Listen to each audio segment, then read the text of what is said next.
but we have a special guest in studio this morning. Now, born and bred in Gweru, educated as well in Gweru at Midland State University, then Mankosa, and then the Cape Peninsula University Tech in South Africa.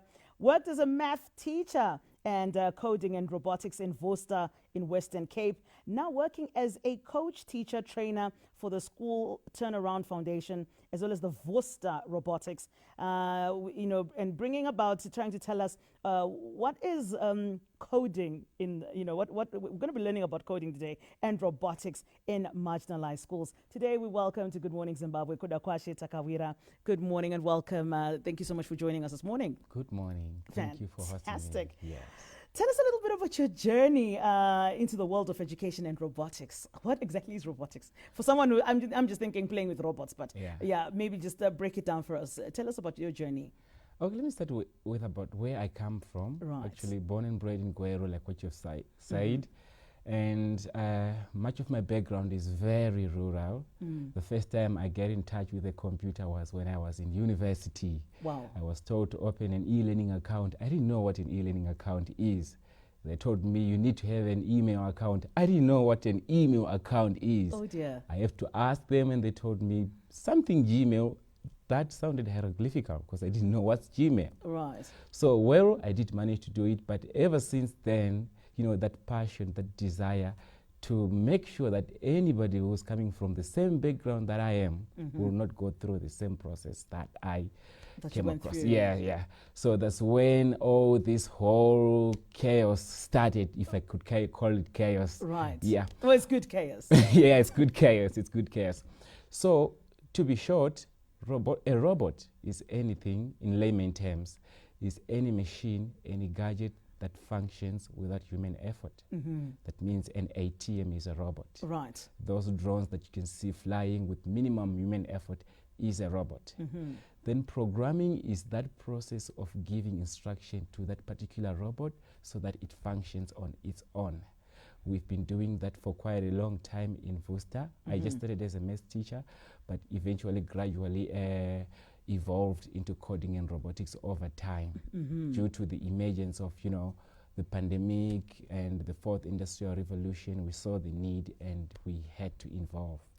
Yeah. But why coding and why robotics? What was the main drive in you saying, I actually really, really want to do this? Have you ever wondered why so many brilliant kids are from rich schools? No, but I'm curious. Yeah, it's because they are exposed to technology. Yes, there's so much negativity around technology, but there is also a positive aspect of it. Learners who are exposed to gadgets, to technology, tend to do better than those who are coming from rural areas. If you've ever noticed, I was once in a rural school. The highest grade was a B and 5 O levels. I went to Fletcher High School. If you have B's and C's, you're an average student. Actually, the highest will be 10 A's, 12 A's. We have discovered that Africa as a general is quite behind because of a technological gap between between the nations. You have never heard of cows dying of droughts in France or in Canada. Why? They're technologically advanced. They can just pump water from almost anywhere, even from the oceans, and water their crops. The reason why we're having droughts and all those kind of stuff is because our technological aspect is a little bit lower. So that was my dream, to pioneer, to usher our learners into the fourth industrial revolution, equipping them with 21st century skill. That's when it got started. That was the drive. Fantastic. I mean, yes. I've heard of debates and discussions why we should actually encourage our learners now to get into coding as a profession. Now, how do you think a quick leap into the fourth industrial revolution, in particular, those 21st century skills, can benefit learners subsequently in the African community? I've discovered that our education system is a little bit skewed because in primary education, you have 7 years of learning and a test, grade 7. Right. But in real life, you start with a test, then a lesson comes after test. For example, drink and drive like a maniac, then have an accident, whether in heaven or on earth, you have a lesson. No drinking and driving. That's reality. we've discovered that we've been going the opposite way all along. We need something practical, something project-based, and the best way to go through that is coding and robotics. We're working with immediate results. Learners are exposed to real-life situation, problem-solving, analytical skills right in the process. Gone are the days where we are stuck on the book with Nakai Upenyu, with Tarisai na Taurai Nakai Upenyu. When France, when Canada, when North Korea are busy constructing hypersonic missiles, and we're still stuck in Shaka Zulu and his Kaon formation, as a nation, as a continent, to better ourselves, we need to move on to advance, to be at par with the world. Okay, all right. So now, what are your perceived improvements do you think need to be done within our academic trends? Yes. Like I said before, we need something that is very practical. I'm not so impressed. I actually had some videos in my laptops to prove that, in the general European, American, and the Far East, those advanced economies, they've done away with the books. Learners are now sitting on their laptops, having their schools. In fact, in Cape Town, they recently opened UCT UCT High School. It's an online high school. And we still, a little bit behind when it comes to the fourth industrial revolution. Ever since the 2019, the COVID-19, the world has sort of shifted. The trends have changed.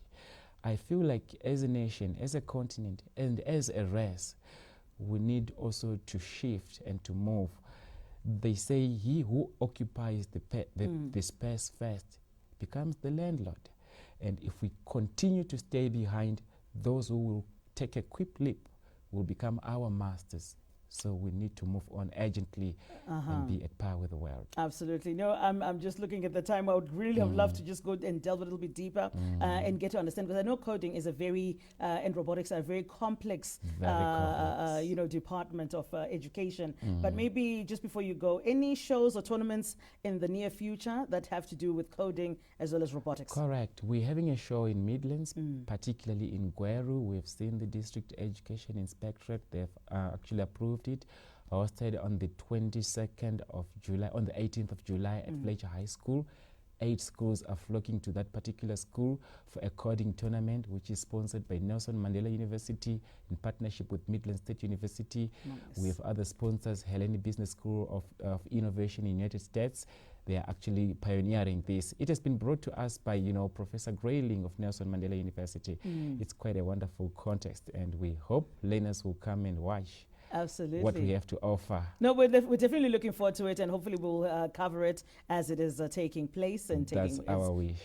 So thank you so much for coming through. Where can we get a hold of you if we want to get more detail and information about this? Okay, by email, that's kudakwashet4@gmail.com, or via phone call 0777.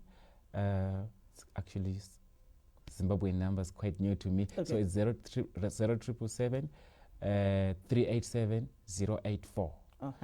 Or actually the South African numbers +27 074 913 5590.